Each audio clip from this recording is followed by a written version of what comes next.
ស្ដីបងប្អូនប្រជាកសិករជាទីរាប់អានថ្ងៃនេះយើងសូមលើកមកបង្ហាញជូននៅខ្សែវីដេអូមួយដែលនិយាយអំពីវិធីសាស្ត្រនៃការចិញ្ចឹមមាន់ជាលក្ខណៈគ្រួសាររបស់កសិករគំរូម្នាក់រស់នៅភូមិអូកន្ធរជើងឃុំអូកន្ធរស្រុកស្ទឹងសានខេត្តកំពង់ធំ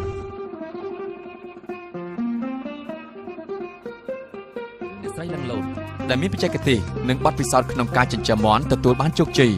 ដែលធ្វើឲ្យជីវភាពគ្រួសាររបស់គាត់មានការរីកចម្រើនធូរធារជាងមុនមួយកម្រិតខ្ញុំចិញ្ចឹមមាន់ពីដំបូងពីថ្ងៃទី6ខែ7 2014កាលពីដំបូងខ្ញុំទទួលមាន់កម្រង20ក្បាលដល់ពេលបាន3ខែខ្ញុំបាន130ក្បាលហើយការចិញ្ចឹមមាន់អត់ពិបាកទេអ្នកស្រុកអ្នកភូមិក៏ចិញ្ចឹមបានដូចខ្ញុំដែរនៅក្នុងខ្សែវីដេអូយើងនឹងផ្ដល់ជូនលោកអ្នកនៅរឿងពិតជាក់ស្ដែងដើម្បីងាយយល់អំពីការអប់រំដែលផ្ដល់ដោយកសិករនិងអ្នកជំនាញរបស់យើងមិត្តកង្កែបរបស់យើងនឹងបញ្ជាលោកអ្នកអំពីដំណាក់កាលជាមូលដ្ឋានគ្រឹះនៃការចិញ្ចឹមមាន់យកសាច់នេះវាពិតជាអញ្ចឹងហើយមិត្តទាំងអស់គ្នាវាមិនពិបាកទេតែនេះត្រូវការចងចាំនៅមូលដ្ឋានគ្រឹះមួយចំនួនមានដូចជាការជ្រើសរើសទីតាំងចិញ្ចឹមការត្រៀមសម្ភារៈនិងការសាងសង់ទ្រុងការរើសពូជនិងការចិញ្ចឹមការផ្ដល់ចំណីការចាក់ថ្នាំការពារនិងការទម្លាក់ព្រូនការលក់មាន់សូមបញ្ជាក់ថារាល់មូលដ្ឋានគ្រឹះទាំងអស់នេះក៏មានបង្ហាញផងដែរនៅក្នុងសៀវភៅណែនាំអំពីបច្ចេកទេសស្ដីពីការចិញ្ចឹមមាន់ស្រុកផលិតដោយគម្រោងបង្ហាញបច្ចេកវិទ្យានៅតំបន់ទន្លេសាបដែលអាចរកបានពី website www.tsdcambodia.org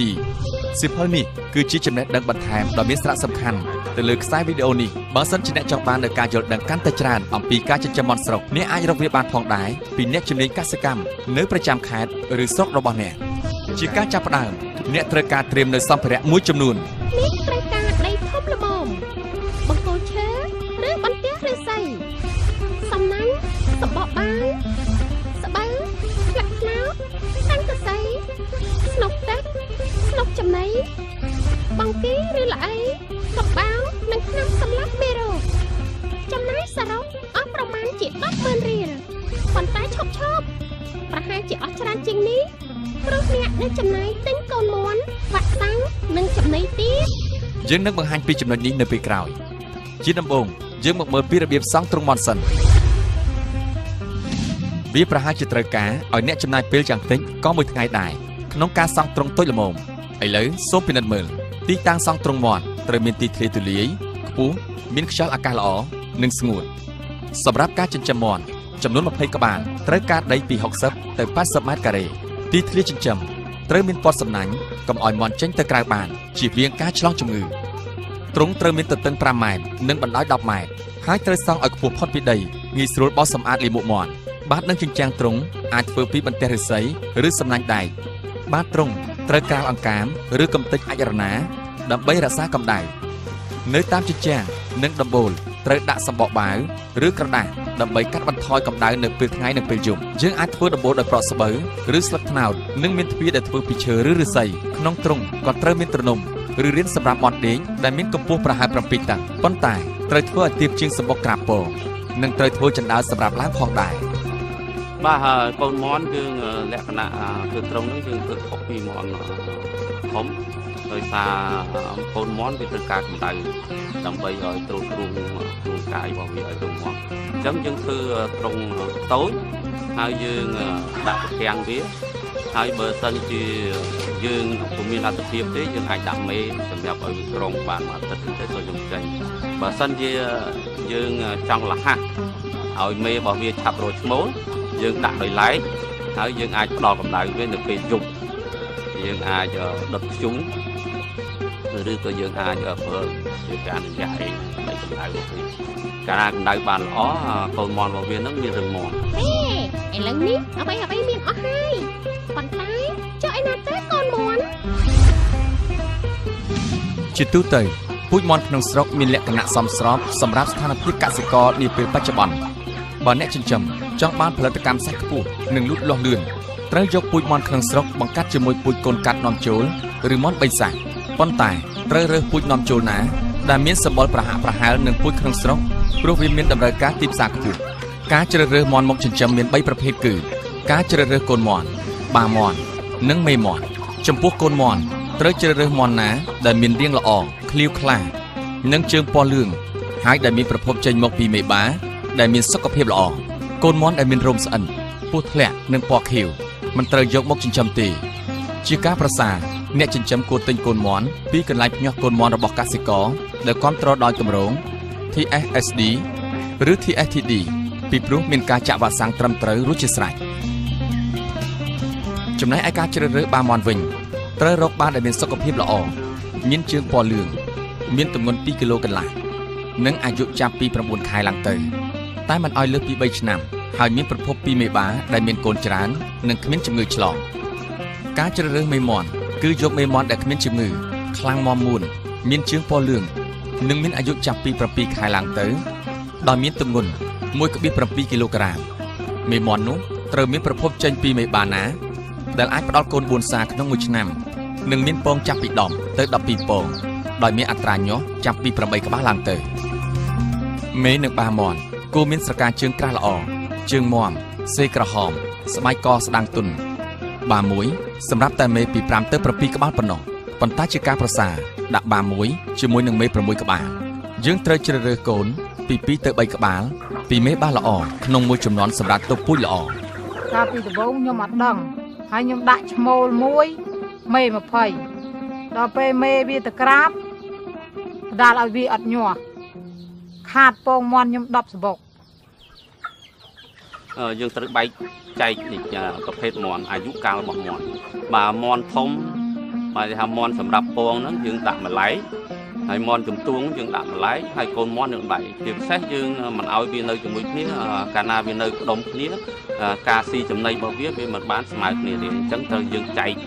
ទៅតាមប្រភេទអាយុរបស់វាកូនមាន់ជំទួងហើយមាន់យើងប្រពងលក្ខណៈជ្រើសពូជហ្នឹងគោលការណ៍របស់បច្ចេកទេសគេមិនឲ្យទុកវាអាយុលើសពី3ឆ្នាំទេអញ្ចឹងទាំងមេទាំងឈ្មោលបាទលក្ខណៈជន់ឈាមនេះបានន័យថាកូនរបស់បាហ្នឹងសាទី1សាទី2បានណាវាធំឬសាទី3ហ្នឹងអាបារបស់វាឪពុករបស់វាហ្នឹងជន់អាកូនហ្នឹងដែរអញ្ចឹងកាលណាជន់ឈាមហ្នឹងការលូតលាស់ក៏ល្អហើយការញាស់មកចង្កាត់ក្រិនកាពីតដៃកាពីតជើងចង្កាត់រូតគូតវាអត់មានគុណអាចចង្កាត់ចំពោះវាបាទនេះជាលក្ខណៈជន់ឈាមអញ្ចឹងក្នុងបច្ចេកទេសនៃការចិញ្ចឹមហ្នឹងគេប្រយ័ត្នណាស់ក្នុងការជន់ឈាមហើយមួយទៀតកសិករភាគច្រើនគាត់ច្រើនទៅទុកដូចថាគាត់មើលក្នុងរបបគាត់ហ្នឹងបើសិនជាឃើញមាន់ល្អអញ្ចឹងមេឈ្មោលល្អហ្នឹងគាត់ទុកអញ្ចឹងអាឈ្មោលនឹងមីមេហ្នឹងវាត្រូវបងប្អូនបង្កើតអញ្ចឹងវាជន់គ្នាកាលណាជន់គ្នាហៅថាជន់ឈាមជិះវាងនៃការជន់ឈាមឧទាហរណ៍យើងអាចទុកក្នុងសបុករបស់យើងហ្នឹងយើងអាចបើសិនជាយើងទុកមេយើងត្រូវអត់ឲ្យទុកបាទេយើងយកបាទៅលក់ទៅយើងអាចទិញបាទៅរើបាពីក្រៅយកមកទៀតយកមកចិញ្ចឹមបើសិនជាយើងទុកបាឃើញថាបាយើងល្អយើងត្រូវចាប់មេហ្នឹងយើងទៅលក់ហើយយើងទិញមេពីក្រៅយកមកដាក់ចិញ្ចឹម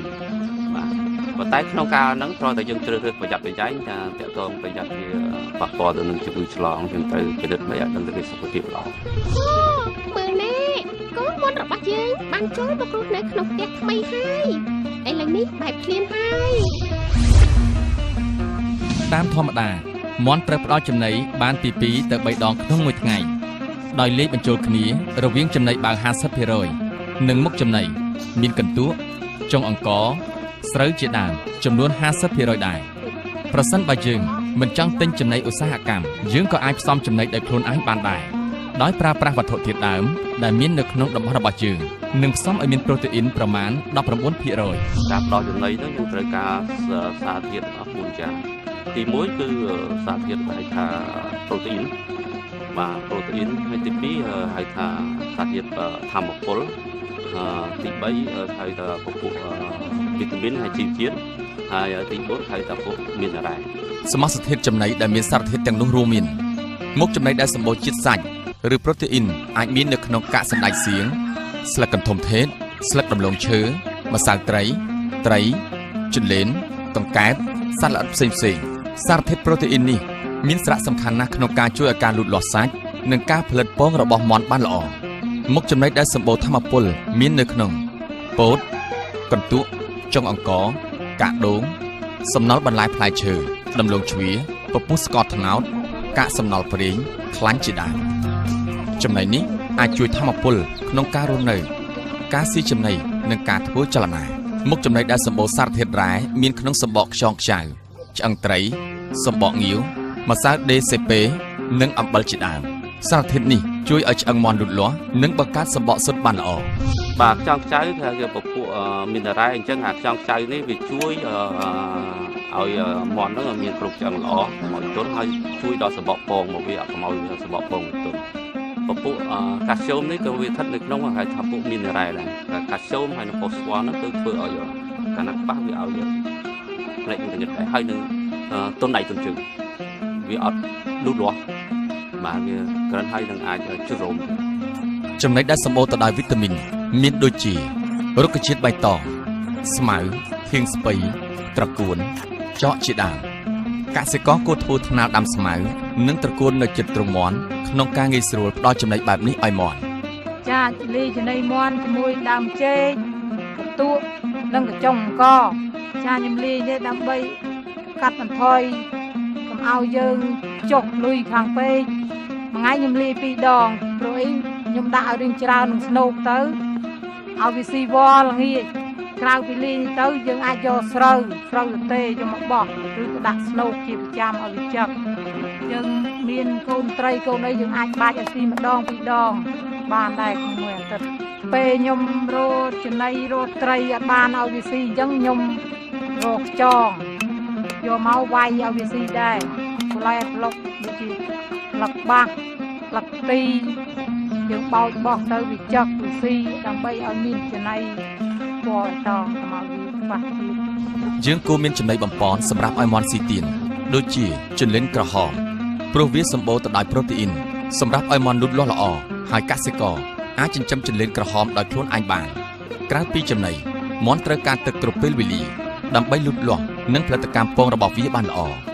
មាន់អាចស្លាប់បើមិនបានផឹកទឹករយៈពេល24ម៉ោងយើងត្រូវដាក់ស្នូកទឹកឲ្យបានច្រើនក្នុងរោងចិញ្ចឹមមេមាន់10ក្បាលត្រូវការទឹកយ៉ាងតិច4លីត្រក្នុងមួយថ្ងៃឯកូនមាន់10ក្បាលត្រូវការទឹក1កែវហើយទឹកត្រូវស្អាតជានិច្ចមើលអាមួយនេះមិនក៏វារៀងតូចជាងគេហើយមិនសូវធ្វើចលនាអញ្ចឹងវាឈឺតិចដឹងទេមាន់អាចចម្លងជំងឺយ៉ាងរហ័សពីមួយទៅមួយតាមរយៈកាកសំណល់លាមកនិងទឹកសម្បោរពេលខ្លះអ្នកចិញ្ចឹមមិនអាចមើលដឹងថាមាន់មួយណាមានផ្ទុកជំងឺឡើយដូច្នេះចំណេះដឹងជាមូលដ្ឋានដ៏សំខាន់ក្នុងការចិញ្ចឹមមាន់សាច់កសិករត្រូវយល់ដឹងឲ្យបានច្បាស់ពីការធ្វើអនាម័យនិងគោលការណ៍ការពារជំងឺដំបូងយើងមកមើលការធ្វើអនាម័យសិនគឺត្រូវសម្អាតព្រៃជុំវិញកន្លែងចិញ្ចឹមលុបដីកន្លុកដែលមានដក់ទឹក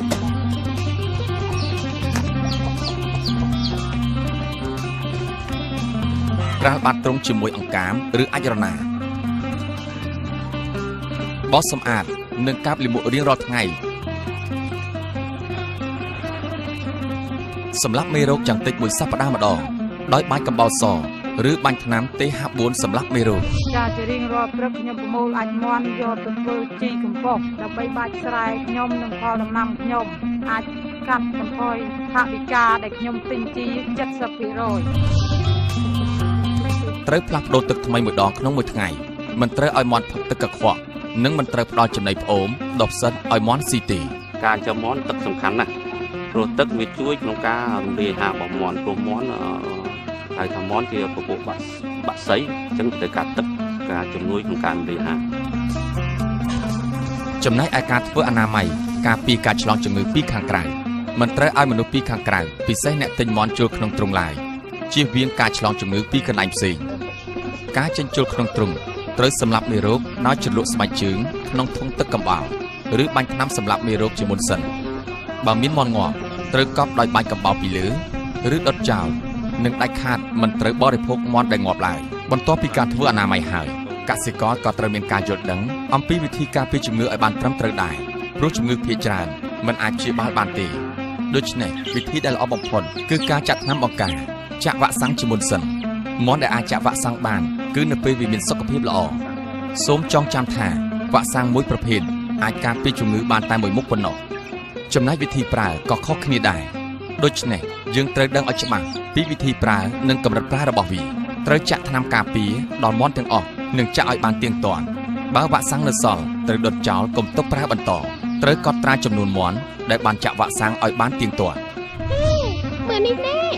នេះជាតារាងកម្មវិធីចាក់វ៉ាក់សាំងការពារជំងឺមាន់ចាក់វ៉ាក់សាំងយូកាពេលកូនមាន់អាយុបាន3ទៅ5ថ្ងៃដែលនៅក្នុងភ្នែកឬច្រមុះចាក់វ៉ាក់សាំងអត់មាន់ពេលកូនមាន់មានអាយុបាន7ទៅ10ថ្ងៃដែលជួស្លាប់ចាក់វ៉ាក់សាំងអាសន្នរោគពេលមាន់អាយុបាន2ខែដែលចាក់សាច់ដុំទ្រូងក្នុងករណីដែលមានទុកធ្វើមេបាត្រូវចាក់វ៉ាក់សាំងរំលឹករៀងរាល់ពី5ទៅ6ថ្ងៃម្ដងចំពោះកម្មវិធីទម្លាក់ព្រូនឲ្យមាន់គឺលើកទី1ទម្លាក់នៅពេលមាន់មានអាយុ1ខែនិងរំលឹកឡើងវិញនៅរយៈពេលពី2ទៅ3ខែបន្ទាប់គេអាចប្រើមេបង់ដាសុលសម្រាប់ទម្លាក់ព្រូនមាន់ដោយមួយគ្រាប់សម្រាប់មាន់រស់ទម្ងន់សរុប5គីឡូក្រាមការទម្លាក់ព្រូនយើងរៀងរាល់3ខែទម្លាក់ម្ដងការដែលយើងផ្ដល់ចំណីបើសិនជាចំណីយើងផ្សំស្រេចយើងទិញពីផ្សារមកវាអត់ទៅប៉ះពាល់ទៅលើពុកព្រូនប្រហែលប៉ុន្តែបើសិនជាចំណីដែលកសិករផ្សំដោយខ្លួនឯងដូចជាគាត់ឲ្យខ្យងខ្ចៅឬត្រីឬអីដាច់ខាតតែរៀងរាល់3ខែយើងត្រូវតែទម្លាក់ព្រូនវា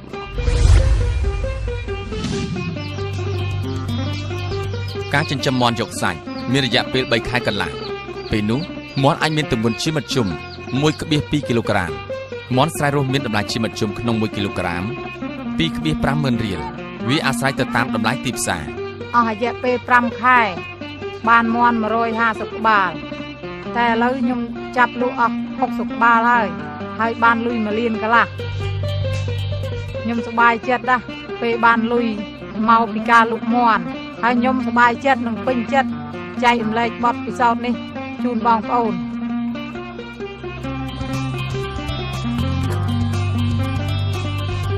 សូមកុំភ្លេចអ្នកអាចទទួលបានព័ត៌មានបន្ថែមនៅក្នុងសៀវភៅណែនាំបច្ចេកវិទ្យាស្តីពីការចិញ្ចឹមមាន់ស្រុកផលិតដោយគម្រោងបង្ហាញបច្ចេកវិទ្យានៅតំបន់ទន្លេសាបដែលអ្នកអាចរកបានពី website www.tsdcambodia.org សៀវភៅនេះនឹងផ្ដល់ឲ្យអ្នកនៅព័ត៌មានលម្អិតបន្ថែមទៅលើវីដេអូដែលអ្នកបានមើលនេះសៀវភៅនេះក៏អាចជួយអ្នកក្នុងការចិញ្ចឹមមាន់ស្រុកជាលក្ខណៈទ្រង់ទ្រាយធំផងដែរសូមឲ្យមានសំណាងល្អនិងទទួលបានជោគជ័យជាមួយនឹងការចាប់ផ្ដើមចិញ្ចឹមមាន់របស់អ្នក